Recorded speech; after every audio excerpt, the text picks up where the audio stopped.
ഇന്ന് കർക്കിടകം 1-ാം തീയതി ആയതുകൊണ്ട് തന്നെ അമ്മയും ഞാനും 5 മണിയാകുമ്പോഴേ എണീറ്റു കേട്ടോ.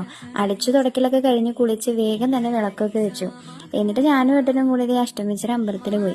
ഇന്ന് സ്കൂളിന് അവധിയാണെങ്കിലും ടീച്ചേഴ്സിന് ഉച്ചവരെ വർക്കിംഗ് ഡേ ആയിരുന്നു കേട്ടോ. അങ്ങനെ അമ്പലത്തിൽ നിന്ന് വന്നിട്ട് ചായ കുടിച്ചു കേട്ടോ. അപ്പൊ ഇന്ന് ചായക്ക് ദോശയും കടലക്കറിയായിരുന്നു. എന്റെ അമ്പലത്തിൽ പോക്കും ചായ കുടികളൊക്കെ കഴിഞ്ഞ് വരുമ്പോഴത്തേക്ക് നേരം വൈകിണ്ടായിരുന്നു കേട്ടോ.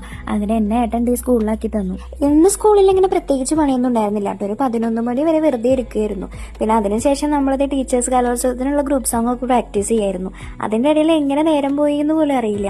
ഉച്ചവരെ ആയതുകൊണ്ട് ഞാൻ ഭക്ഷണമൊന്നും കൈപ്പിടിച്ചിട്ടുണ്ടായിരുന്നില്ല കേട്ടോ. അങ്ങനെ ഞാനിത് ബസ് കയറി നേരെ മൂന്നമ്പലത്തിന്റെ അവിടെ വന്ന് ഇറങ്ങി പതുക്കെ വീട്ടിലോട്ട് നടന്നു. അങ്ങനെ വീട്ടിൽ വന്ന് ചോറൊക്കെ കൊണ്ട് കഴിഞ്ഞപ്പോൾ ഞാനും അമ്മയും കൂടെ കുറെ നേരം ഇരുന്ന് വർത്താനം പറഞ്ഞിട്ട് അപ്പൊ അമ്മ അതിന്റെ ഇടയ്ക്ക് പേരൊക്കെ അതുപോലെ ഉപ്പും മുളകൊക്കെ ഇട്ടിട്ട് എടുത്തിട്ടുണ്ടായിരുന്നു. അപ്പൊ അതൊക്കെ കഴിച്ചു.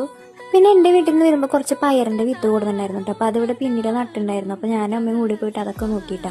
അതൊക്കെ കഴിഞ്ഞ് വന്നപ്പോഴത്തേക്കും ചായ കുടിക്കേണ്ട നേരമായിട്ടോ. അപ്പൊ ഇന്ന് ചായക്ക് അവിലും പഴമായിരുന്നു. അപ്പൊ അതൊക്കെ കൂട്ടി ചായക്ക് കുടിച്ചു. അപ്പൊ ഇന്നത്തെ വീഡിയോ ഇത്രയേ ഉള്ളൂ കേട്ടോ. അപ്പൊ ഇഷ്ടപ്പെട്ടിട്ടുണ്ടെങ്കിൽ ലൈക്ക് ചെയ്യണേ.